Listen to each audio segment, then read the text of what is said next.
Red West, Elvis Presley's closest friend and the most feared member of the Memphis Mafia, finally broke his silence in an interview recorded shortly before his death, and stipulated not to be released until 2023.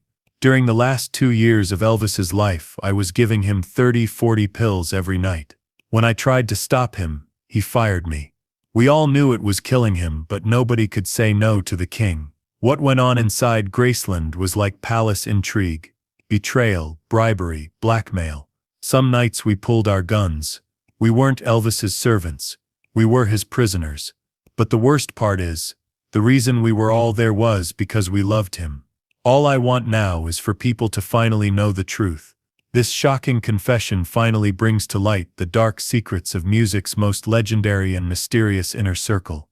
They called themselves the Memphis Mafia, a nickname they embraced with a mix of pride and self-deprecation. To the outside world, they were Elvis Presley's entourage, the bodyguards, drivers, gophers, and yes-men who surrounded the king of rock and roll from his rise to superstardom in the late 1950s until his death in 1977.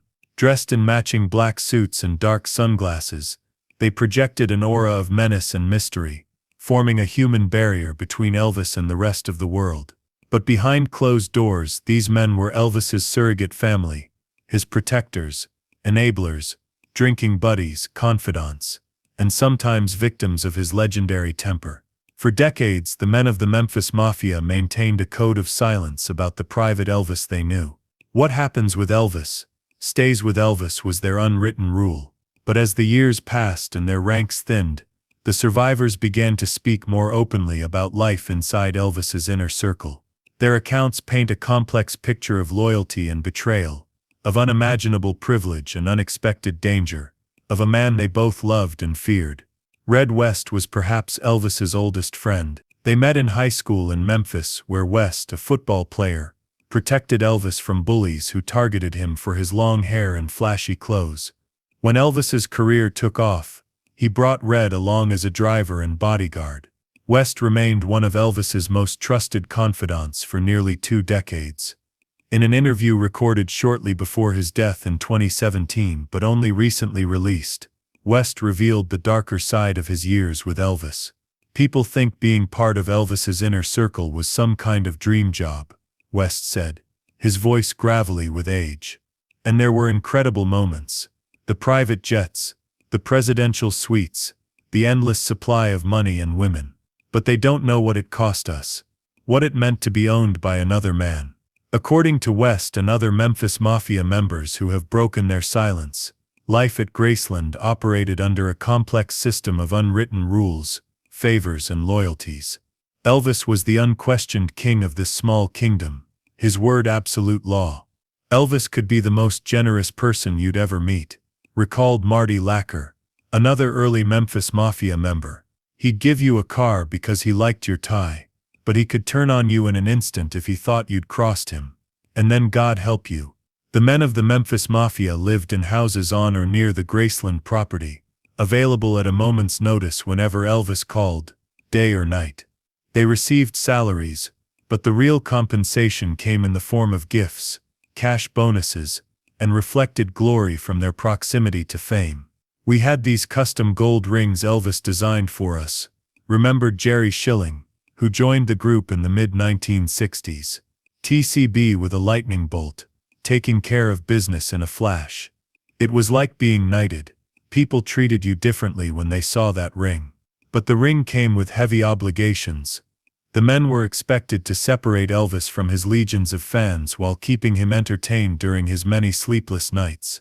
They procured women, obtained drugs from doctors, settled disputes, and sometimes took the blame when Elvis's temper got him into trouble. Elvis didn't live in the real world, explained Sonny West, Red's cousin, and another longtime Memphis Mafia member. From the time he became famous, people shielded him from consequences. If he trashed a hotel room, we cleaned it up and paid people off. If he wanted a married woman, we'd find a way to get her husband out of the picture for a few hours. We created this bubble around him, where he could do anything. This insulation from normal boundaries had profound effects on Elvis's personality. according to those closest to him. As the years progressed, his behavior became increasingly erratic, his demands more outlandish. There was a night in Vegas when Elvis got it into his head that Mike Stone, Priscilla's boyfriend after they separated, was planning to kill him. Red West recounted, "Elvis gave me a gun and $50,000 in cash and told me to fly to Los Angeles and kill Stone. He wasn't joking.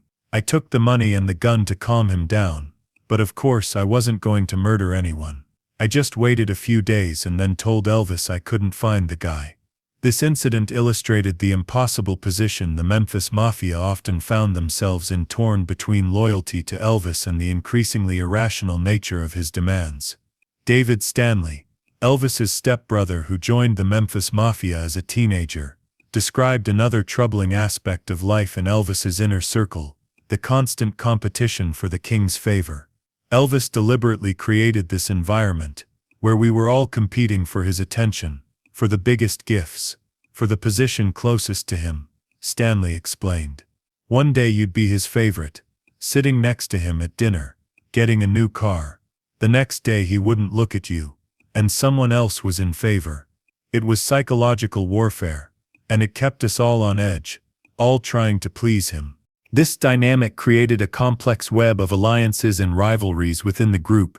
Memphis Mafia members would sometimes sabotage each other to gain advantage with Elvis, only to close ranks immediately if an outsider threatened their collective status. "Colonel Parker, Elvis's manager, hated us," said Lamar Fike, who joined the entourage in 1957. "He called us leeches and tried to turn Elvis against us because he saw us as competition for influence. We had to be careful what we said around anyone connected to the Colonel." The release of Elvis: What Happened? A tell-all book by Red West, Sonny West, and Dave Hebler, published shortly before Elvis's death in 1977, caused a painful rift in the Memphis Mafia. The book detailed Elvis's prescription drug abuse and volatile behavior, breaking the code of silence that had protected his image. "That book broke Elvis's heart," recalled Charlie Hodge, who remained loyal to Elvis until the end. "He felt betrayed by men he'd treated like brothers." But Red West, in his final interview, defended the book's publication. "We wrote that book to try to save him, not hurt him. Elvis was taking handfuls of pills, Demerol, Dilaudid, Quaaludes, uppers, downers. His doctors were prescribing whatever he wanted. Someone needed to sound the alarm, even if it meant him hating us for it." Perhaps the most disturbing revelations from former Memphis Mafia members concern Elvis's deterioration in his final years. The handsome, charismatic rebel who had changed American music forever had become, in private, a man barely recognizable to his oldest friends. In those last years, Elvis would stay in his suite for days with the windows blacked out, watching TV and taking pills, said Red West. His moods were like a roller coaster. One minute he'd be talking about God and spirituality, the next he'd be raging about some perceived betrayal. He had guns everywhere. In his nightstand, under his pillows, in his boots. The men described bizarre late-night target practice sessions inside the Graceland mansion, with Elvis shooting at chandeliers or televisions that were displaying people or shows he didn't like. One night he got angry at the TV and pulled out his gun and shot the screen, recalled Sonny West. "We all hit the floor, that's how on edge things were. You never knew what might set him off." Despite the danger and unpredictability, most of the Memphis Mafia remained fiercely loyal to Elvis. The complex bond they shared went beyond employment to something resembling family, with all the love, resentment, and complexity that entails. "Elvis could be the most thoughtful, generous, loving friend you could imagine," said Jerry Schilling, who has generally spoken more positively of Elvis than some other Memphis Mafia members. "When my father died, Elvis chartered a plane for my whole family. When I wanted to work in Hollywood, he made calls and opened doors. He didn't forget where he came from, and he wanted to bring all of us along for the ride." This juxtaposition of extraordinary generosity with frightening volatility made life with Elvis an emotional pendulum. Many Memphis Mafia members have described the psychological toll of never knowing which Elvis they would encounter on any given day. "It was like living with multiple people in one body," Red West said. "There was the Elvis who was thoughtful and sensitive, who would give you the shirt off his back. Then there was the Elvis who was paranoid and cruel, who could humiliate you in front of everyone for the smallest perceived slight. And as the years went on, the second Elvis showed up more and more often. By the mid-1970s, Elvis's prescription drug use had escalated to alarming levels. According to multiple Memphis Mafia accounts, his daily regimen included powerful opiates, sleeping pills, amphetamines, and tranquilizers, all prescribed by doctors who rarely said no to the star's requests. Dr. Nick, Dr. George Nikopoulos, Elvis's personal physician, would give Elvis these small suitcases full of pills, said David Stanley. Different colors for different times of day. We called them attack packs. Elvis would say they were for his health problems, his colon issues, his glaucoma, his insomnia. But the truth is, he was addicted, plain and simple.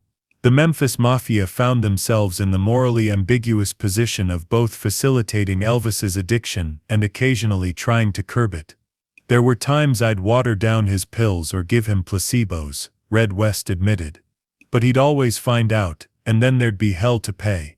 And there were plenty of people around him willing to get him whatever he wanted if you wouldn't do it. The situation came to a head in 1976, when Red West, Sonny West and Dave Hebler were fired from Elvis's entourage, allegedly for being too rough with fans. But according to Red, the real reason was their increasing concern about Elvis's drug use. I told him he was killing himself, Red recalled. I'd been with the man for almost 20 years, I loved him like a brother, but he didn't want to hear it. Nobody says no to Elvis Presley. After their firing and the subsequent publication of Elvis, What Happened? A deep divide formed in the Memphis Mafia between those who remained loyal to Elvis and those who had been cast out. This rift continued even after Elvis's death in August 1977, with former members taking sides in the ongoing battle over Elvis's legacy. One of the most startling aspects of the Memphis Mafia's recollections is the extent to which they became complicit in creating and maintaining the mythology around Elvis, even as they witnessed firsthand how that mythology was destroying the man they served. We were part of the problem, acknowledged Lamar Fike years later. We helped build this cage that Elvis couldn't escape from. Every time we got rid of a girl who was getting too close, every time we cleaned up a mess he made, every time we got him more pills instead of telling him no, we were helping to kill him, little by little. The Memphis Mafia operated under a complex moral code that put loyalty to Elvis above all else, including at times his own well-being. There were nights when Elvis couldn't breathe, when he was passing out between songs on stage, recalled Red West. We all knew it was the drugs. But Elvis would say, the show must go on. And so we'd prop him up and push him back out there. Because that's what he wanted, and what Elvis wanted, Elvis got. This unquestioning loyalty extended to the group's dealings with women, which some former Memphis Mafia members now admit crossed ethical lines.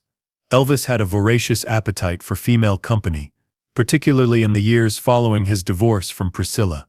Our job was to find girls for Elvis, usually from the audience at his shows, explained Sonny West. We had it down to a science. We'd spot a pretty girl, approach her and say, Elvis noticed you and would like to meet you. Most said yes immediately. If they had a boyfriend or husband with them, we'd invite him too, then find a way to separate them once they got to the suite. According to multiple accounts, Elvis preferred very young women, often just teenagers. The Memphis Mafia facilitated these encounters without question. It was a different time, Sonny West said.